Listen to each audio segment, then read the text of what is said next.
Hello everyone, welcome back to my YouTube channel. So आज की video में हम लोग सी लैंग्वेज के हेलो वर्ल्ड का बेसिक प्रोग्राम स्ट्रक्चर समझेंगे। थोड़ी बहुत हिस्ट्री पढ़ लेंगे क्योंकि भाई कॉलेज में जरूरी होती है, ठीक है। और इसके साथ साथ मैं आपको नोट्स भी प्रोवाइड कराऊंगा इसके। तो बिना कुछ देरी किए शुरू करते हैं अपना वीडियो। तो जैसा कि आप स्क्रीन पे देख पा रहे हो ऑलरेडी, तो ये जो आर्टिकल है मेरा, इसका लिंक मैं आपको डिस्क्रिप्शन में दे दूंगा, आपको मिल जाएगा। बहुत ही सिंपल लैंग्वेज है सी, कुछ टेंशन नहीं लेनी है, अपन एक एक टॉपिक एक आराम से कवर करेंगे, ठीक है। इससे पहले मैंने विंडोज में इंस्टॉलेशन, वीएस कोड में सेटअप वगैरह सब करा चुका हूं, ठीक है। वो वीडियो होवर कर रही होगी आई बटन पे, इधर या इधर देख लेना, ठीक है, अगर सेटअप नहीं किया है तो। उसके बाद देखो, C basically is a high level language. अब कुछ बुक्स में लो भी लिखा हुआ होता है, तो यूजुअली अगर आप कंसिडर करोगे तो सी ह्यूमन रीडेबल होती है इजीली, तो इसलिए हाई लेवल में ही कंसिडर की जाती है। सी को लिखा गया था by Dennis Ritchie in 1972 80s tease bell laboratory में, जहां पे आज भी जो कोर सॉफ्टवेयर्स है वहीं पे कंट्रोल होते हैं अपना इंटरनेट वगैरह। अब बोलोगे सर ठीक है, आपने बोल दिया हाई लेवल लैंग्वेज, ये होती क्या है ना। तो प्रोग्रामिंग लैंग्वेज बेसिकली क्या होती है, ये कुछ रूल्स होते हैं जो डेवलपर्स लिखता है और कंप्यूटर उनको समझ जाता है। प्रोग्रामिंग लैंग्वेज अब दो हिस्सों में बांट दी गई। देखो, इवोल्यूशन कुछ इसी तरह से होता है लैंग्वेज का। पहले संस्कृत आई, अब हिंदी आ गई संस्कृत से। संस्कृत डिफिकल्ट है, हिंदी इजी है। तो प्रोग्रामिंग लैंग्वेज भी जो पहले शुरुआत में बनी थी नई नई, वो बहुत डिफिकल्ट थी याद रखने के लिए। तो फिर उन्होंने धीरे धीरे उसको और सिंप्लीफाई किया कि कोई भी डेवलपर, कोई भी नया स्टूडेंट इजीली उसको समझ पाए। तो जो पुरानी लैंग्वेज है, जो कि इंसान के लिए समझना थोड़ा डिफिकल्ट है, कंप्यूटर उसको तुरंत समझ जाता है।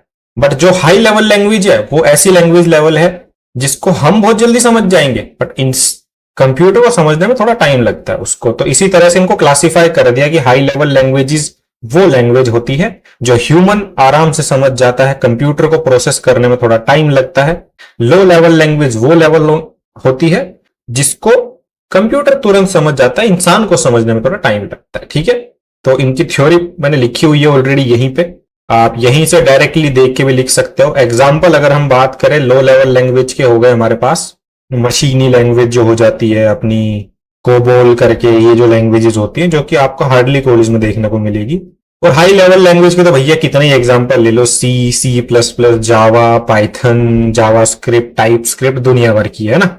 अब कौन सी लैंग्वेज आप सीखो, अगर आपको ये देखना है, उसके लिए भी एक वीडियो ऑलरेडी मैंने बना रखी है जिसमें मैंने बता रखा है कि किस किस टाइप के डेवलपर्स होते हैं, वो भी आई बटन में होवर कर रही होगी। अब देखो भाई, हम बात कर रहे हैं सी लैंग्वेज की इस वीडियो में, तो उसी से रिलेटेड हम टॉपिक छेड़ेंगे कि फीचर क्या होते हैं भाई सी लैंग्वेज के, है ना। तो बेसिकली सी लैंग्वेज में 32 कीवर्ड होते हैं। कीवर्ड क्या होता है जब हम पढ़ेंगे आपको डिटेल में बताऊंगा एक एक, बस अभी टर्म याद कर लो कि 32 होते हैं, एमसीक्यूज में पूछ लेंगे क्वेश्चन में। उसके बाद जनरल पर्पस लैंग्वेज है, मतलब ऐसा कुछ नहीं है जैसे जावास्क्रिप्ट है। जावास्क्रिप्ट बनी ही इसलिए कि वो वेबसाइट को अच्छे से बना सके, तो सी का ऐसा कोई पर्पस नहीं है। ये आराम से सॉफ्टवेयर बना सकती है और भी छोटे मोटे काम कर सकती है ना। तो स्पेसिफिक टू एक टास्क नहीं है ये। दूसरा, एक स्ट्रक्चर्ड प्रोग्रामिंग लैंग्वेज है, मतलब एक तरीके से चलती है कि फ्लो अगर ऊपर से नीचे चलता आ रहा है तो इसी तरह से चलेगा। ऐसा नहीं है कि यहां पे आए फिर कहीं और चले गए, है ना। कुछ लैंग्वेजेस ऐसी भी है। और जो भी कंसेप्ट होते हैं लैंग्वेजेस के, वो सारे के सारे सपोर्ट करती है, जैसे कि डिसीजन मेकिंग, मतलब कि इफ एल्स वाला जो सिनेरियो हो गया, रिपीट करने वाला सिनेरियो हो गया, लूप्स वगैरह हो गए, है ना। और मॉड्यूलर प्रोग्रामिंग की अगर हम बात करें तो फंक्शंस, स्ट्रक्चर, एन्यूमरेटर्स, ये सब के सब सी लैंग्वेज सपोर्ट करती है। तो ये तो हो गया थ्योरेटिकल पार्ट, ठीक है सर समझ लिया, बहुत किताबों में पढ़ा है, टीचर ने बताया, है ना। थोड़ा सा आगे चलते हैं। देखो, अब बात करें हम एनवायरमेंट टू राइट कोड। देखो, कोड लिखने के लिए हमको कोई भी टेक्स्ट एडिटर चाहिए होता है, या तो आप नोटपैड यूज करो, चाहे आप सबलाइन, चाहे आप वीएस कोड, या कोई भी यूज करो। हम इस ट्यूटोरियल सीरीज में वीएस कोड यूज करेंगे। अगेन वो सेटअप करने की वीडियो में बता चुका हूं ऑलरेडी, आई बटन में वापस आ गई होगी। तो हमने वीएस कोड सेटअप किया हुआ है जो कि माइक्रोसॉफ्ट की तरफ से एक टेक्स्ट एडिटर है। तो ये जो कमांड्स मैंने लिख रखी है ना, ये नोटपैड वालों के लिए ज्यादा काम की होगी, या फिर आप लिनक्स वगैरह कुछ यूज कर रहे होंगे सीखने के लिए, उनके लिए काम की होगी, ठीक है। जीसीसी कमांड बेसिकली सी का कंपाइलर को बताती है कि ये प्रोग्राम है जो डेवलपर ने लिखा है, आपने लिखा है, इसको रन करना है ना। और a.out या a.exe फाइल वो फाइल होती है जो कि आपकी एप्लीकेशन बन जाती है सोर्स कोड को कंपाइल करके। तो हम प्रोग्राम अपना रन करेंगे ना, तब देखेंगे इस चीज को। उसके बाद अब आता है स्ट्रक्चर, ठीक है। तो स्ट्रक्चर के लिए हम सीधा का सीधा भाई इस कोड को कॉपी कर लेते हैं, या फिर मैं आप लोगों को रिकमेंड करूंगा कभी भी कॉपी पेस्ट मत करना, कोड स्क्रैच से ही लिखना, ठीक है।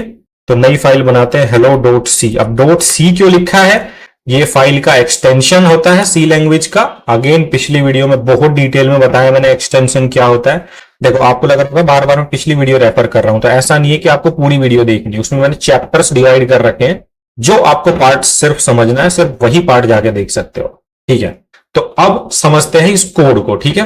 देखो भाई, इसमें जो पहला वर्ड है प्रोग्राम का हैशटैग, इसको बोलते हैं प्री प्रोसेसर डायरेक्टिव। अब नाम है भाई बनाने वाले ने दे दिया, ये तो रटना ही पड़ेगा, ठीक है।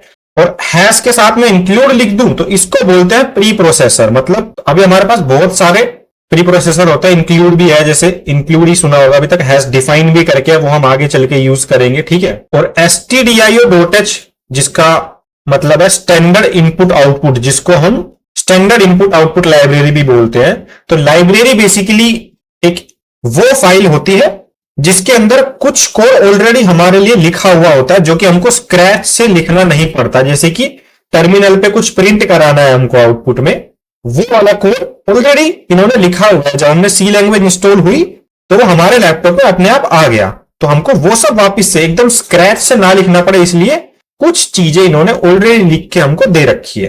तो बेसिकली ये जो प्री प्रोसेसर्स होते हैं जैसे हैज इंक्लूड, हैज डिफाइंड, ये सब हमको वो चीजें इंपोर्ट कराने में हेल्प करते हैं जो ऑलरेडी लिखी हुई है, ठीक है। तो पहली लाइन क्लियर, हमने बेसिकली अपना प्री प्रोसेसर लगाया हैज इंक्लूड, और कौन सी लाइब्रेरी इंपोर्ट की, stdio.h, जिसका मतलब है स्टैंडर्ड इनपुट आउटपुट लाइब्रेरी, ठीक है। तो इसको हम हेडर फाइल भी बोलते हैं, ये हमारी हेडर फाइल है। मतलब पहली लाइन है तो हेडर फाइल ऐसे बोल दिया। दूसरा, यहां पे अब यहां पे बहुत क्वेश्चन है सर, यहां पे वॉइड लिख रखा है, कुछ लोग इंट लिखते हैं और रिटर्न 0 करते हैं। कभी कभी यहां पे वॉइड होता है और रिटर्न वगैरह नहीं होता है, या फिर कई प्रोग्राम्स में यहां पे इंट लिखा होता है और रिटर्न 0 लिखा होता है, ठीक है। तो ये बेसिकली जो मशीन है, आपका ऑपरेटिंग सिस्टम है, उसको सिग्नल देता है कि आपका प्रोग्राम सही से रन हुआ है या नहीं हुआ है। तो अगर आप वॉइड लिखते हैं और रिटर्न नहीं लिखते हैं अपने प्रोग्राम में, तो इसका मतलब यह है कि आपका प्रोग्राम न्यूट्रल है। मतलब ना तो वो कोई पॉजिटिव इंपैक्ट डाल रहा है मशीन पे, ना ही वो कोई नुकसान कर रहा है आपके ऑपरेटिंग सिस्टम को, ठीक है। वहीं पे अगर आप इसको इंटीजर रख के यहां पे और रिटर्न 0 लगाते हैं, देखो रिटर्न 0, अगर आपने 0 रिटर्न किया इसका मतलब आपका प्रोग्राम पॉजिटिव है, कोई नुकसान नहीं कर रहा है वो लैपटॉप को, कोई सिस्टम के ऊपर कोई ऐसे कोई वायरस वगैरह नहीं है, ठीक है। ये है मोटा मोटा मतलब। लेकिन अगर आपने 0 की जगह कुछ और रिटर्न कर दिया, मान लो 34 रिटर्न कर दिया, यूजुअली आप 0 से 9 तक ही रिटर्न कर सकते हो, कर तो आप कुछ भी लो, बट सिस्टम को 0 से 9 ही समझ में आता है। उसका मतलब यह है कि ये प्रोग्राम सही से रन नहीं हुआ है, या तो इसमें कुछ गड़बड़ है, या तो एक क्रैश हुआ है, ऐसा कुछ होता है उसका मतलब, ठीक है। तो आपको जो लगे आप वो यूज करना, चाहे रिटर्न 0 करके इंटीजर रखो, या फिर इसको हटा के यहां पे रख दो वॉइड, ठीक है। अब ये सिंटैक्स है, हम फंक्शंस पढ़ेंगे तब इसको और अच्छे से क्लियर करेंगे, और क्या क्या चीजें हम यहां पे लिख सकते हैं वॉइड और इंटीजर की जगह पे। उसके बाद आगे बढ़े तो अपना फंक्शन का नाम आता है मेन। तो देखो अब भाई मैं आपको बोलूं कि ये किताब पढ़ो, है ना, तो किताब आप पढ़ना तो चालू कर दोगे। मैंने आपको बोला भाई इस किताब में 5th चैप्टर पढ़ो, है ना, तो आपको पता कैसे लगेगा कि 5th चैप्टर कौन से पढ़ने पे? तो हर किताब के आगे इंडेक्स वगैरह होता है ना। या फिर मैं आपको बोलूं ये डॉक्यूमेंट पढ़ो, तो आप ऊपर से पढ़ना चालू कर देते हो। तो सी लैंग्वेज का जो कंपाइलर है उसको ये कैसे पता लगेगा कि प्रोग्राम चालू कहां से करना है? भाई इस प्रोग्राम में दुनिया भर की लाइन्स है ना, तो प्रोग्राम को पता कैसे लगेगा कि प्रोग्राम को रन कहां से चालू करना है, इस प्रोग्राम को कहां से पढ़ना है? तो प्रोग्राम जो है, सी का कंपाइलर जो है, वो सबसे पहले देखेगा कि क्या उसने फाइल के अंदर मेन फंक्शन लिखा है कि नहीं लिखा है। अगर हमने मेन फंक्शन नहीं लिखा है तो वो एरर देगा, अनटिल और अनलेस आप एक हेडर फाइल लिख रहे हो, ठीक है। वरना वो इस मेन फंक्शन के अंदर जो लिखा होगा वहां से रन करना चालू करेगा, ठीक है। तो ये मेन फंक्शन लिखना जरूरी है, वॉइड मेन या इंट मेन जैसे भी है। उसके बाद ये छोटी ब्रैकेट लगती है, ये फंक्शन लिखने का सिंटैक्स, ठीक है। अगेन फंक्शंस वाला चैप्टर हम डिटेल में पढ़ेंगे ना, तो ये चीज आपको याद रखने की भी जरूरत नहीं पड़ेगी, और आप डेली कोड करोगे तो वैसे ही याद रखने की जरूरत नहीं है, अपने आप हैबिट में आ जाएगा। उसके बाद आती है ये ब्रैकेट्स। अब देखो मैं यहां पे कुछ और फंक्शन भी लिख सकता हूं, void xyz नाम का फंक्शन मैंने लिख दिया है ना, इसमें भी कुछ लिख दिया प्रिंट xyz, कुछ भी कर सकता हूं मैं। देखो ऐसा नहीं है कि एक ही फंक्शन में नहीं लिखते हैं, या हम कुछ भी कितना ही बड़ा कोड हो सकता है, राइट।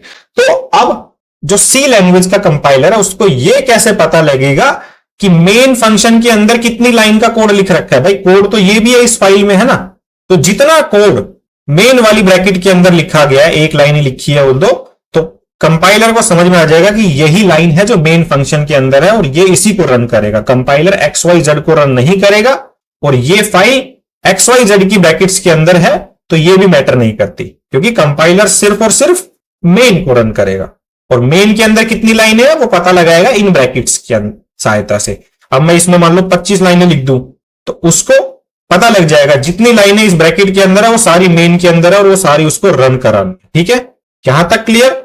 आगे बढ़ते हैं। अब हमने लिखा print F, PRINTF, print F function. देखो प्रिंट एफ फंक्शन जो है वो आता है stdio.h लाइब्रेरी से। अगर आप ये लाइब्रेरी नहीं लगाओगे तो आप प्रिंट एफ भी यूज नहीं कर सकते।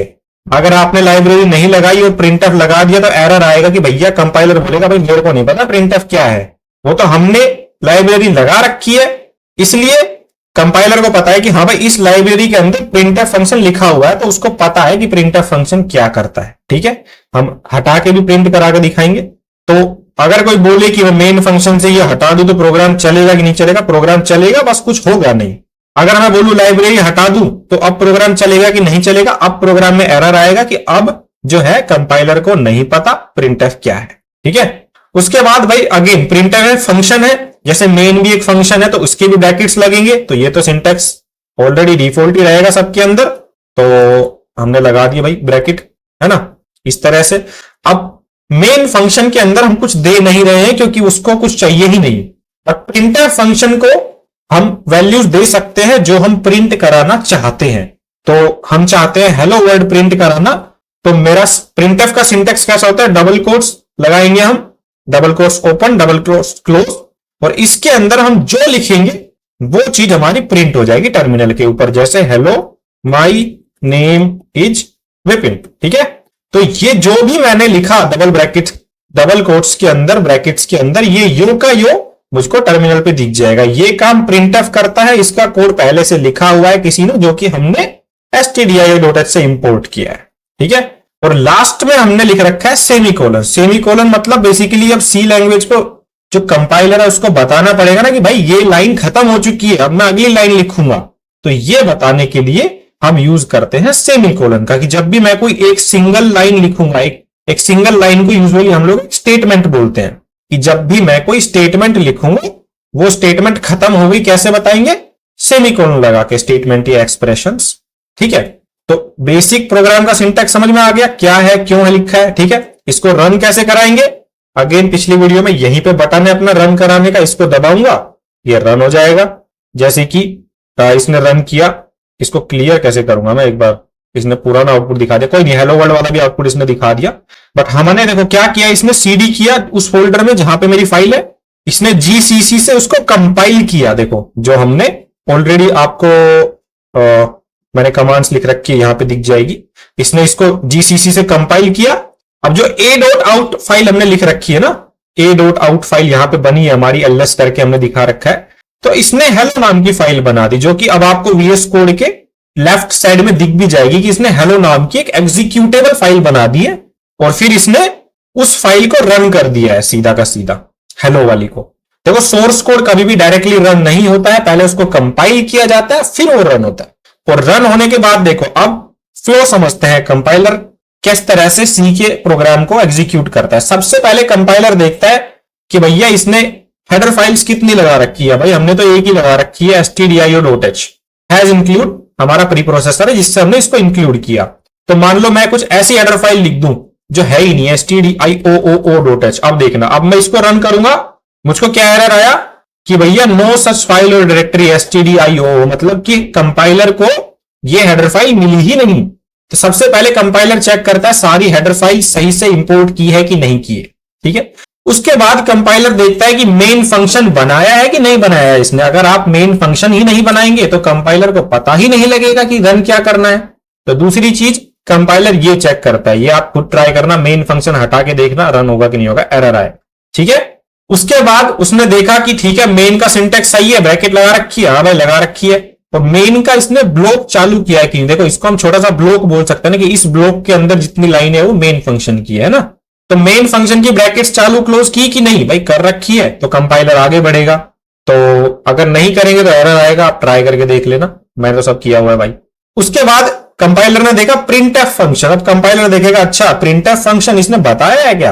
अब कंपाइलर देखो हमने बताया ऑलरेडी stdio.h के अंदर प्रिंटएफ फंक्शन होता है, तो जैसे ये हेडर फाइल इंपोर्ट हुई तो इसको प्रिंटएफ फंक्शन इसके अंदर मिल गया, ठीक है। देखो अगर मैं नहीं लिखता हूं हेडर फाइल और फिर रन करता हूं प्रोग्राम को, तो देखो मुझको क्या एरर आया कि क्या एरर आया, इसने सजेशन दिखा रखा है कि प्रोवाइड डिक्लेरेशन ऑफ stdio.h अगर आप प्रिंटएफ यूज करना चाहते हो। तो मेरे को कहीं भी आउटपुट नहीं दिखा, क्योंकि कंपाइलर को नहीं पता प्रिंटएफ कहां से आया। अगर मैं हेडर फाइल इंपोर्ट करता हूं और फिर प्रोग्राम को रन करता हूं तो अब देखो मुझको आउटपुट मिल गया मेरा। अब इसको पता है कि भैया इस हेडर फाइल के अंदर लिखा हुआ है प्रिंटएफ फंक्शन, ठीक है। तो उसको प्रिंटएफ मिल गया। अब उसने प्रिंटएफ के अंदर देखा अच्छा ये प्रिंट कराना चाह रहा है hello my name is BP, जो भी डबल कोट्स में लिखा है मैं यहां पे कुछ भी कैरेक्टर लिख दूंगा, कुछ भी इंटीजर, और एंटर नहीं लगाना, कुछ भी कैरेक्टर लिख दिया, गिनती लिख दी, जो मैं लिख दूंगा डबल कोट्स में, ये उसको प्रिंट करा देगा, ठीक है।